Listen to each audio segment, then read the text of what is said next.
6 लाख के आसपास में ईवीएम की गड़बड़ियाँ जो पाई गई हैं वो शंकाजनक है। वर्ल्ड लेवल के आप हैकर बुलाइए और जो वर्ल्ड की कंट्रीज जिन्होंने बैन किया है वो किस ग्राउंड पर किया है उनका भी चुनाव में गड़बड़ियाँ हुई हैं, धांधली हुई है, टैंपरिंग हुई है, तो उसको बूथ कैप्चरिंग हुई ईवीएम को लेकर जनता का ये प्रश्न बार बार आता है कि सुप्रीम कोर्ट इसमें कोई डायरेक्शन क्यों नहीं देता। डायरेक्शन कर दिया ना, अब जनता का परसेप्शन बदल। हेलो दोस्तों, एक बार फिर से आप सभी का मैं बहुत बहुत स्वागत करता हूं। मैं इस समय देश की सबसे बड़ी अदालत उच्चतम न्यायालय सुप्रीम कोर्ट में मौजूद हूं। हमारे साथ हैं सीनियर एडवोकेट सुप्रीम कोर्ट के नरेंद्र मिश्रा जी। इनसे बातचीत करेंगे। दोस्तों, एक बहुत बड़ा मुद्दा इस समय छाया हुआ है। ईवीएम को लेकर हर कोई आवाज़ उठाने लगा है। विपक्षी पार्टियां ईवीएम को लेकर लामबंद हो चुकी हैं। कह रहे हैं कि भाई America, Japan, Germany, Italy, Bangladesh में ईवीएम बैन है, तो जो देश विश्वगुरु बनने की राह पर है वहाँ पर बैलेट से चुनाव क्यों नहीं हो रहा है। आइए समझते हैं मामले को नरेंद्र मिश्रा जी से। नरेंद्र सर, बहुत बहुत इस्तकबाल, स्वागत आपका। आप बताइए, ईवीएम का जो मामला इस समय उठा हुआ है, आप उसको लेकर क्या कहेंगे? कब तक होगा इंसाफ ईवीएम पर? देखिए, जो मध्य प्रदेश, छत्तीसगढ़, राजस्थान से रिलेटेड जितनी चीज़ें हैं जी, कोर्ट ने उसको बोल दिया है और इसमें कोर्ट ने बाउंड भी कर दिया है मध्य प्रदेश हाई कोर्ट को डायरेक्शन देते हुए कि इस मामले को आपको 1 या 2 महीने के अंदर में इसको पूरा कंप्लीट करना है। तो उसमें ध्यान रखना, टाइम ड्यूरेशन का थोड़ा सा मुझे फ्लेक्सिबिलिटी पूरा सुन नहीं पाया था मैं, टाइम कितना दिया है, पर इसको लेकर के कोर्ट ने बाउंड भी कर दिया है। अब जितने मध्य प्रदेश, छत्तीसगढ़ में जो ईवीएम से रिलेटेड हैं, जो और भी रिलेटेड कंप्लेंट्स हैं, उस जो पेंडिंग है इलेक्शन कमीशन के पोर्टल पर, जो पेंडिंग है इलेक्शन कमीशन के ऑफिसर्स के टेबल्स पर, जो पेंडिंग है बूथ लेवल पर, वो सारी की सारी एक साथ डिसाइडेड हो जाएंगी और दोबारा चुनाव होने की पूरी आशंका, जो क्योंकि मैंने ऑर्डर फॉर रिकॉल के लिए जो ऑनरेबल कोर्ट से मैंने रिक्वेस्ट किया था, उसकी भी संभावनाएं अब प्रबल हो गई हैं। साथ में यह जो 3 राज्यों का चुनाव का चीफ मिनिस्टर था, तो इसको मैंने इस समय पर मैंने इनवैलिड कहा है कि this is not forming at constitutional as propers. तो उसमें भी सीजीआई ने बोला है कि ठीक है, उसको आप लोग देख लीजिए कैसे क्या करना है। सीजीआई का मतलब मैं ये बताइए जस्टिस खन्ना क्या करना है, मतलब वो हमने अब उसको प्रेयर कर रहे हैं कि अब स्टे ऑर्डर कर दिया जाए तत्काल और सारे कैंडिडेट्स जितने भी हैं वो सारे के सारे लोग आ जाएंगे। उसके साथ में हम लोग फर्दर स्टे ऑर्डर्स की। नरेंद्र जी, शपथ हो गया आप तो। देखिए, मैंने आप लोगों के माध्यम से हमेशा एक चीज़ बोला है कि आप लोग कानूनी बात किया करिए। जो हमसे कर रहे हैं तो कानूनी, वही कह रहा हूँ, शपथ कानूनी होता है ना। नहीं, शपथ कानूनी होता है, पर मैं आपके माध्यम से यह भी बोलना चाहता हूँ कि यदि चुनाव में गड़बड़ियाँ हुई हैं, धांधली हुई हैं, परेशानियाँ हुई हैं, लोगों की वोट कास्टिंग हुई है, टैंपरिंग हुई है, तो उसको बूथ कैप्चरिंग हुई है, 3 सारी चीज़ों को लेकर के ही कोर्ट बनाई गई है ना। तो यदि वो गड़बड़ियाँ पाई जाती हैं तो उस चुनाव को रद्द किया जाएगा। ये चीज़ तो कोर्ट को समझ में आ गई ना कि गड़बड़ियाँ की गई हैं, तो इसको प्रॉपर सुनवाई की जाएगी। जो भी टाइम डिफाइन है, यदि उसके लिए इनको लगता है कि हमें रोज़ सुनवाई करना है तो रोज़ सुनवाई करेंगे अभी हाई कोर्ट वाले जस्टिस साहब, या तो फिर इनको लगता है कि हफ्ते में 2 दिन सुनवाई करें, 2 दिन करेंगे और मामलों को शॉर्ट आउट करेंगे विद इन टाइम पीरियड से। आप लोग हैं सुप्रीम कोर्ट के वकील, सुप्रीम कोर्ट में मामला था, हाई कोर्ट क्यों रेफर किया गया? There is 2 things is there. 15,000 complaints pending ना। 15,000 जो कंप्लेन है वो मध्य प्रदेश से रिलेटेड है। Some peoples belong to the BPL line, यानी गरीबी रेखा में आते हैं। कुछ लोग अमीर भी हो सकते हैं, कुछ कैंडिडेट नहीं आ सकते, इसलिए भी उन्होंने रेफ़र किया। उसके एक कारण ये थे। दूसरा कारण ये था कि नंबर ऑफ़ पीपल्स जो थे कंप्लेंट्स और नंबर ऑफ़ जो कंप्लेंट्स है वो दोनों के दोनों ज़्यादा थे मध्य प्रदेश के। तीसरा था कि मध्य प्रदेश एक बड़ा स्टेट है, छत्तीसगढ़ भी पुराना ही मध्य प्रदेश है 2001 के पहले की। तो ये सारी चीज़ों को लेकर के उसने कई सारी ग्राउंड्स को दिया गया और इन सब के आधार पर लगा कि मध्य प्रदेश सूटेबल पड़ रहा है, तो इसलिए जो है तो इसको यहाँ पर रेफर कर दिया जाए, तो इन्होंने कर दिया। सर, सरकार अब उन्हीं की है, पार्टी उन्हीं की है, अब राज्य भी उन्हीं का है। लगता है वहाँ से कुछ सोल्यूशन, इंसाफ निकलेगा। आप लोगों के माध्यम से बोलना चाहता हूँ, हम लोगों की नेक्स्ट प्रेयर यही रहेगी कि हमें स्टे कराएं पहले प्रोसीडिंग पर, और जो भी स्टेट चीफ मिनिस्टर हैं उनकी जो है तो कुछ भी आगे पावर्स नहीं होने चाहिए इलेक्शन से संबंधित। और भी जो रूल्स को लेकर के, तो इनफॉर्मल गवर्नमेंट है, तो उसको हमें जब तक कॉन्स्टिट्यूशनल प्रॉपर बेस पर नहीं है उसको लेकर के हम लोग स्टे पर आएंगे। यानी आप कह रहे हैं मध्य प्रदेश, राजस्थान, छत्तीसगढ़ की सरकार को रद्द कर दिया जाए? स्टे करने के लिए और रद्द करने के लिए तो है ही है, वो तो ऑर्डर फॉर रिकॉल है ही है, तो उसमें तो है ही है, सारी चीज़ें वो आई गई हैं। स्टे होगा तो कैसे होगा, क्या होगा उसका असर? स्टे होगा तो गवर्नमेंट जो अभी चल रही है वो मतलब तब तक कोई काम नहीं कर पाएगी जब तक कि गवर्नमेंट हाई कोर्ट में मैटर जो है तो पेंडिंग रहता है और डिसाइड नहीं हो जाता है, तब तक ये पूरा का पूरा मैटर वहाँ पर पेंडिंग पड़ा रहेगा। तो क्या फिर से चुनाव कराने की बात है? यदि रिजल्ट में आ जाता है कि यहाँ सरकार जो बनी हुई अनकॉन्स्टिट्यूशनल है, वोट जो है टेम्परिंग की गई है, वोट कास्टिंग की गई है, जो कंप्लेंट है वो सारी की सारी जो है ईवीएम से संबंधित वो उनका सलूशन नहीं निकल पाता है, तो तुरंत सरकार को दोबारा चुनाव कराने के लिए हाई कोर्ट को डायरेक्शन करना पड़ेगा कि थ्रू इलेक्शन कमीशन दोबारा चुनाव कराए।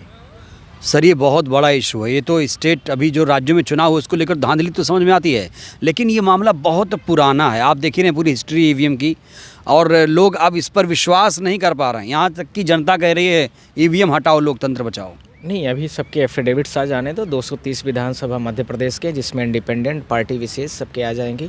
ऐसे छत्तीसगढ़ के आने दो, उसके बाद हम सारी बहुत अच्छे से काम होगा। और ईवीएम से रिलेटेड जितने इश्यूज़ हैं वो सारे के सारे कोर्ट खुद सुनवाई कर लेगी। इसके साथ में और बहुत सारी चीज़ें हैं वो जो सब की सब डिसाइड हो जाएंगी। सर निर्वाचन आयोग कह रहा है कि ईवीएम धांधली, ईवीएम टेम्परिंग के सबूत तो लाइए, आप लोग सिर्फ हवा में आरोप लगा रहे हैं, कहता है चुनाव आयोग।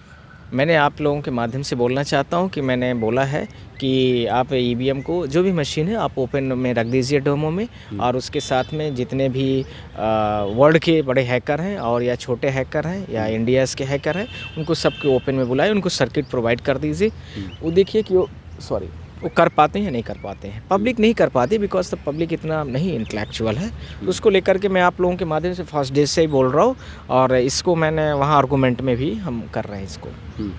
यानी आप लोगों ने कहा है कि ईवीएम को अब सार्वजनिक रूप से रखा जाए, वहाँ पे डेमो किया जाए और हैकर बुलाए जाएं, सारे इसका यही सोल्यूशन है। करेक्ट, वर्ल्ड लेवल के आप हैकर बुलाइए, और जो वर्ल्ड की कंट्रीज जिन्होंने बैन किया है वो किस ग्राउंड पर किया है उनका भी सुनिए, और आपको लगता है सारी चीज़ें ऐसी हुई हैं तो वो उनको आप प्रॉपर तरीके से करिए, थ्रू चैनलाइज करिए।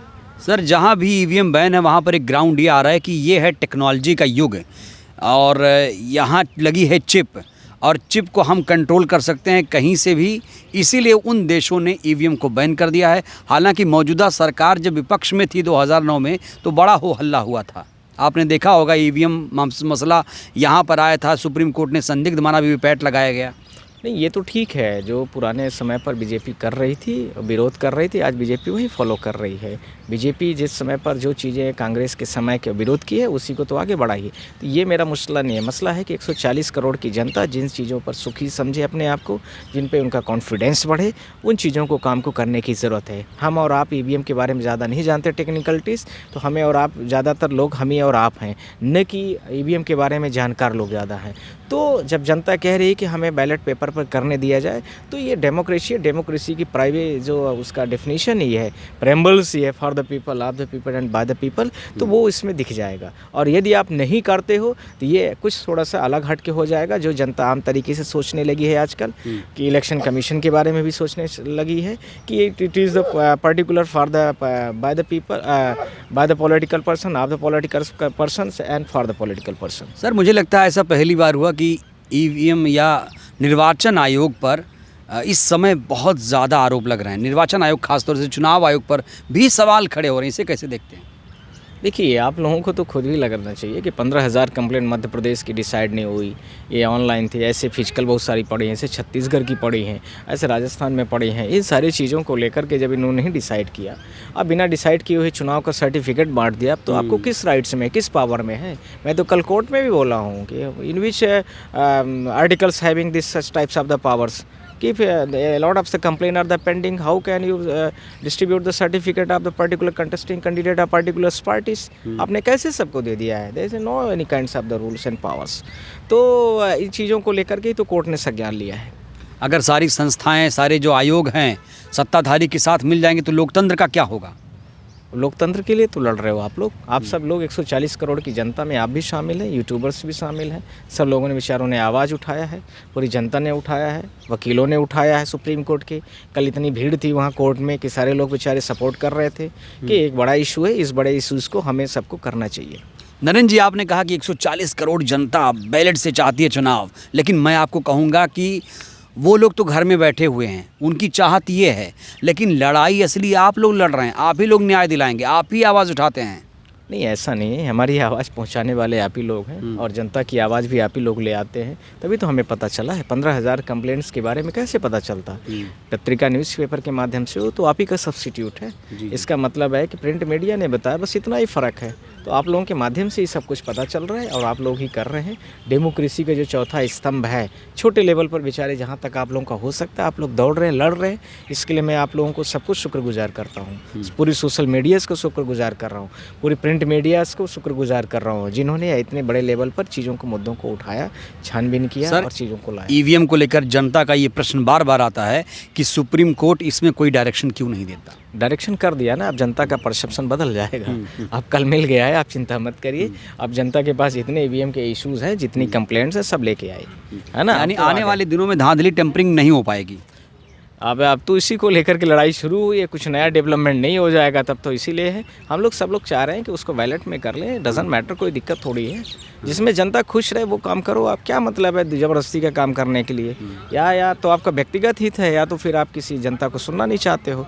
140 करोड़ जनता जिसमें आवाम जिसमें खुश रहे, उस काम को करिए। आप ईवीएम को हटाइए। यदि कह रही है जनता कि हमें नहीं समझ में आता, ईवीएम को हटा दीजिए, अब बैलेट पर लेगी। अब तो सुप्रीम कोर्ट ने बोल ही दिया है, अब ऑर्डर ये करेंगे, सुनवाई रोज़ शुरू हो गई है, तब डेली सुनवाई होगी। अब तो ठीक है, अच्छा होगा अब देश के लिए।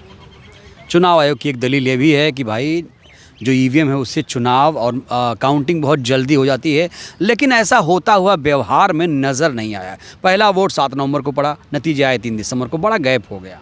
मैं आपको लोगों के माध्यम से 3-4 चीज़ें बोलना चाहता हूँ। छत्तीसगढ़ के बारे में कुछ लोगों ने बोला है कि मैं जानता नहीं हूँ, मैंने सोशल मीडियाज़ में देखा है कि 3 अलग अलग डेटा जारी किए गए। जैसे मान लीजिए टोटल चुनाव हुआ, टोटल में मेल की इतनी वोट परसेंटिंग हुई, फीमेल कितनी। आप डेली वेरिएबल डाटास दे रहे हो, यानी आज बोल रहे हो कि मान लीजिए 60% है, कल बोल रहे हो 62% चुनाव पड़ा है, परसों बोल रहे हो कि 63% पड़ रहा है। इसका मतलब आपको खुद भी नहीं, आपकी मशीन नहीं सही है। तीसरा, इलेक्शन कमीशन ने अभी बड़ा सारा आरोप लगाया है कि 6 लाख के आसपास में ईवीएम की गड़बड़ियाँ जो पाई गई हैं वो शंकाजनक है। 1-2 हो जाए तो कोई बात नहीं, चलो मशीन है, कोई ख़राब हो गई, पर इतने बड़े लेवल पर आप कह रहे हैं 6 लाख ईवीएम खराब है? हाँ, वो उसमें चुनाव आयोग के पूर्व जो हमारे चेयरपर्सन थे उन्होंने एलिगेशन दिया है कि यदि इस तरह से हो रहा है तो ये बड़ा एलिगेशन है और इस तरह से नहीं होना चाहिए। इसका मतलब हमारे व्यवस्था में, हमारे प्रोसेस में कहीं न कहीं कमी है।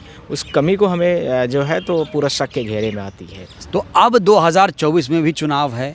अब जो चुनाव हुआ उसमें तो टेम्परिंग, धांधली के आरोप लगे, लेकिन अब 24 में ऐसा ना हो, उसके लिए क्या हल निकले? आखिरी सवाल मेरा आपसे है, देश की जनता का सवाल, 24 में बैन ईवीएम या फिर बैलेट, क्या होगा सर? आपका दिल क्या कहता है जिस तरह से लड़ाई लड़ रहे हैं आप लोग? मैं आप लोगों के माध्यम से ही कहना चाहता हूं कि अभी मेरी लड़ाई यही है, इस रिजल्ट को आने दो। हो सकता है कि कोर्ट ही सारी चीज़ों को बैन कर देगी, आप चिंता मत करें, तब तक इंतज़ार कर लीजिए। आप लोग थोड़ा सा देश की जनता को अवेयर भी करिए फैक्ट के साथ में कि ईवीएम में ये गड़बड़ियाँ होती हैं, ईवीएम में ऐसी प्रॉब्लम भी आती है, वोटिंग में ये प्रॉब्लम नहीं आती है जो बैलेट पेपर्स में होती है। पुराने ज़माने के जो सिस्टम थे वो आपको अच्छे लग रहे हैं कि जो आज के आधुनिकीकरण है उसमें लग रहे हैं। इस चीज़ को तो हम तो लोग तो कोर्ट के सामने पेश ही कर दिए हैं, आप लोग भी पेश करिए, है ना, तब तक और जनता भी साथ में आए इस चीज़ को लेकर के। कोर्ट से कितनी उम्मीद रखें सर? धैर्य नहीं है लोगों में अब? 1 महीने 2 महीने का जो कोर्ट ने बाउंड किया है उसके हिसाब से अभी चलिए आप लोग। उसके बाद यदि ज़्यादा टाइम लगता है तो फिर उसके लिए हम लोग दूसरा कुछ स्टेप्स लेंगे। तब तक के लिए आप लोग इसका इंतजार। यानी 24 से पहले एक बहुत बड़ी खुशखबरी मिल सकती है, ऐसा कहा जाए? हाँ, वो तो अगले हफ्ते में भी हो सकती है, वो कोई बड़ा इशूज़ नहीं है हमारे लिए, है ना। तो आप लोग चिंता न करें इस चीज़ को लेकर के। वो एफिडेविट और कोर्ट का ऑर्डर जो सुप्रीम कोर्ट का डायरेक्शन हुआ है वो सब हम जो है तो उसको देंगे कोर्ट को और उसमें सुनवाई शुरू हो जाएगी। चलिए, बहुत बहुत शुक्रिया। तो ये है नरेंद्र मिश्रा सर, और इन्होंने ईवीएम के मामले पर जो टेम्परिंग है, धांधली का जो आरोप लगा है उस पर बेबाकी से राय रखी है, और ये भी कहा है कि इस मामले का जो हल है, ये जो समस्या है, इसका हल बहुत जल्दी आने वाला है। 1 हफ्ते 2 हफ्ते में आपको खुशखबरी मिल जाएगी। तो नरेंद्र मिश्रा सर की बात पर आप कितने सहमत हैं? प्रतिक्रिया आप लोग देना मत भूलिएगा। बहुत बहुत धन्यवाद, शुक्रिया।